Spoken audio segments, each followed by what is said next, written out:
আমরা দেখব 8 নম্বর পৃষ্ঠা অ্যাক্টিভিটি 10 অ্যাক্টিভিটি 10-এ আমরা দেখে নেব এখানে কি বলেছে দেখে নেওয়া যাক।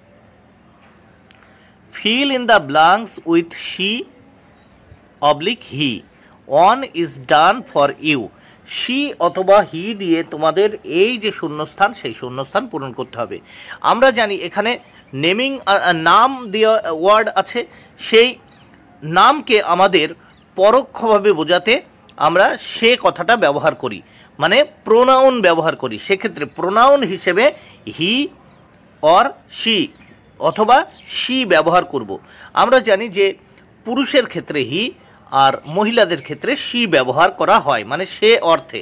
তাহলে নামকে যখন আমরা সরাসরি না বলে সেটা পরোক্ষে আমরা তাকে বোঝাবো, সেক্ষেত্রে আমরা কি ব্যবহার করি, যে প্রোনাউন ব্যবহার করি। তাহলে এখানে প্রোনাউন আমরা ব্যবহার করব। একে, রাজু লিভস ইন কলকাতা। দেখো রাজু কলকাতাতে থাকে। এবার এখানে দেখো হি অলরেডি এই বইয়েই দেওয়া রয়েছে, একটা করে দেওয়া রয়েছে, he goes to school everyday. সে প্রত্যেক দিন বিদ্যালয়ে যায়। 2, Mr Roy is a doctor. Mr Roy একজন ডাক্তার। দেখো এইবার এখানে আমরা প্রোনাউন ব্যবহার করছি হি, মানে সে।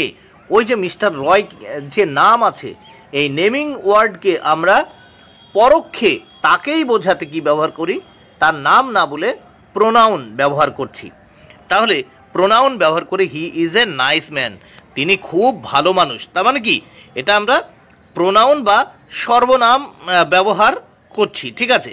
মানে সব সময় বিশেষ বা নাউনের কিন্তু এটা সর্বনাম হিসেবে ব্যবহার করছি। নাউনকে সরাসরি না ব্যবহার করে একে পরোক্ষে কি প্রোনাউন হিসেবে হি বা শি ব্যবহার করা হচ্ছে। তাহলে mister Roy is a doctor, he is a nice man, তিনি খুব ভালো মানুষ। 3, দ্য ওল্ড লেডি ইজ ঋতু রয়।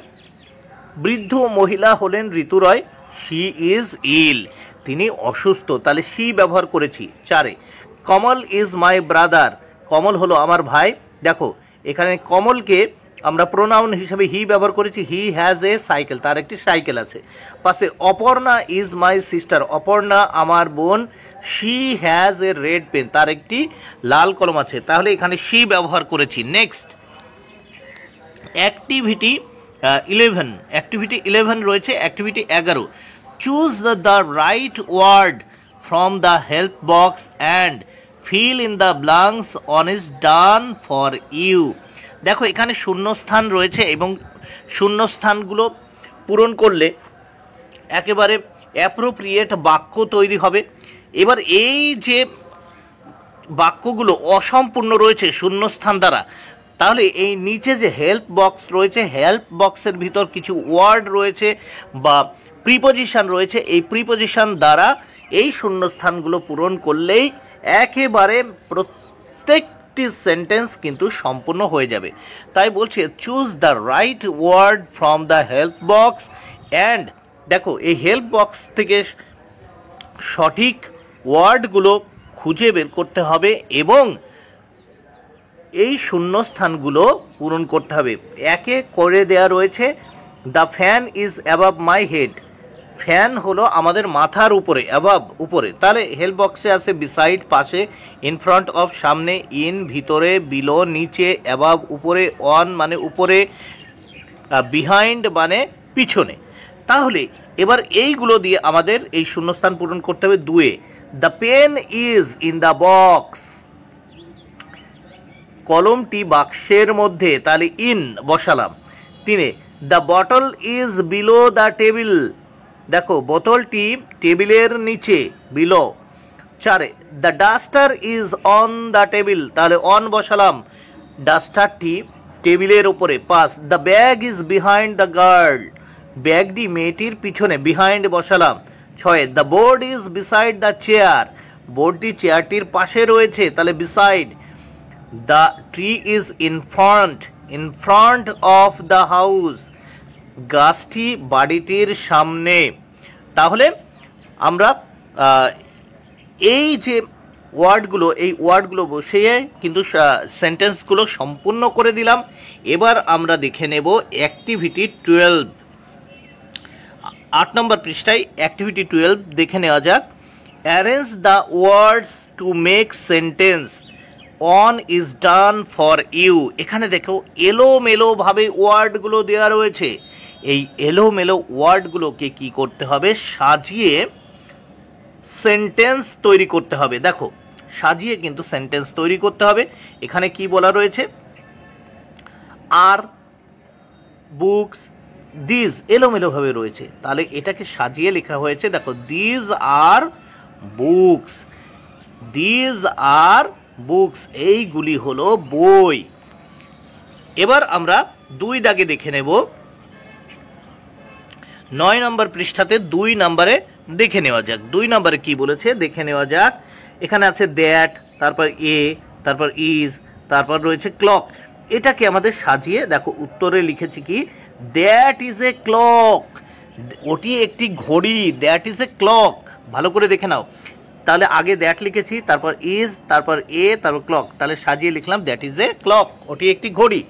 3 আছে দেখো এন, তারপর দিজ, অরেঞ্জ, ইজ, এলোমেলোভাবে রয়েছে এই ওয়ার্ডগুলো। এই এলোমেলো ওয়ার্ডগুলোকে সাজিয়ে লিখলাম দিস ইজ অ্যান অরেঞ্জ, এটি একটি কমলা।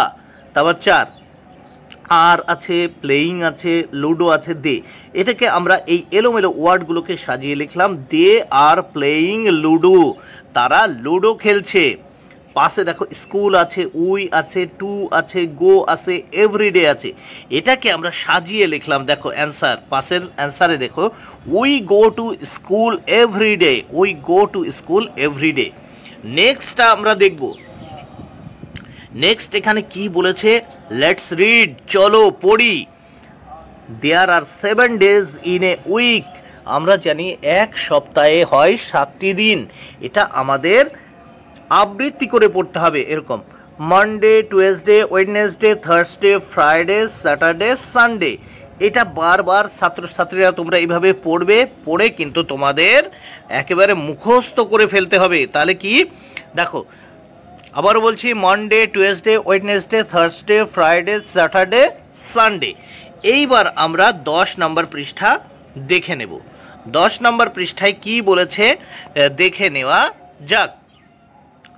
লেটস টক, চলো কথা বলি। এখানে কি বলতে বলেছে দেখো, how many days are there in a week. এক সপ্তাহে কত দিন হয়? অ্যান্সার দেখো উত্তর করে দিয়েছি, there are 7 days in week. In a week, এখানে এ কথাটা তোমরা বসাবে, ইন এ উইক, এক সপ্তাহে হয়। দেখো ইন এ কথাটা কিন্তু তোমাদের বসাতে হবে, ইন এ উইক, এক সপ্তাহে হয় 7টি দিন। Which day of the week do you like most? কোন দিনটি তুমি সব থেকে বেশি পছন্দ করো? Answer, I like Sunday the most, I like Sunday the most.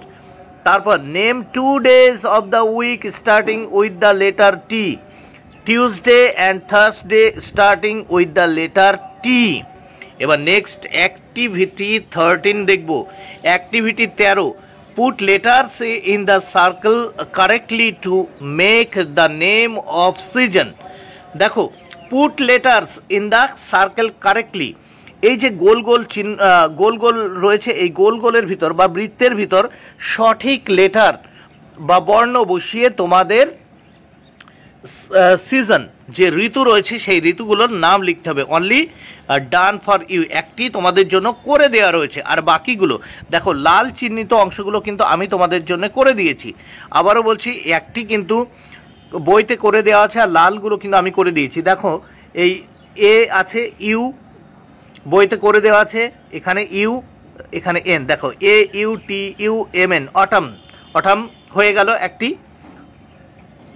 তারপর দেখো এখানে এস ইউ, এই এখানে ইউ আমি লিখেছি, ডবল এম ই আর, এগুলো কিন্তু আমি লিখে দিয়েছি। তাহলে হয়ে গেল সামার, মানে গ্রীষ্মকাল তোমরা জানো। তারপর দেখো এখানে এস, এই পি আমি লিখে দিয়েছি, আর আই এন, এই আই এন লিখেছি, আর এখানে জি আছে, তাহলে কি হচ্ছে স্প্রিং। স্প্রিং মানে বসন্তকাল হয়ে যাচ্ছে। তারপর এখানে দেখো এম আছে, এখানে ও লিখে দিয়েছি, এখানে এন আছে, এখানে এস লিখে দিয়েছি, এখানে ও আছে, এখানে এন ও লিখে দিয়েছি, আর এখানে এন আছে। তাহলে M O N S double O N, monsoon. তাহলে অটাম হয়ে গেল, সামার হয়ে গেল, স্প্রিং হয়ে গেল, মনসুন হয়ে গেল। বন্ধুরা, আজ ভিডিওটি এই পর্যন্তই। এরপরে অবশ্যই পরবর্তী পর্ব নিয়ে আসবো। তাই যদি ভিডিওটি ভালো লাগে অবশ্যই লাইক, কমেন্ট, শেয়ার করো। Thank you very much. Keep watching my channel and my video.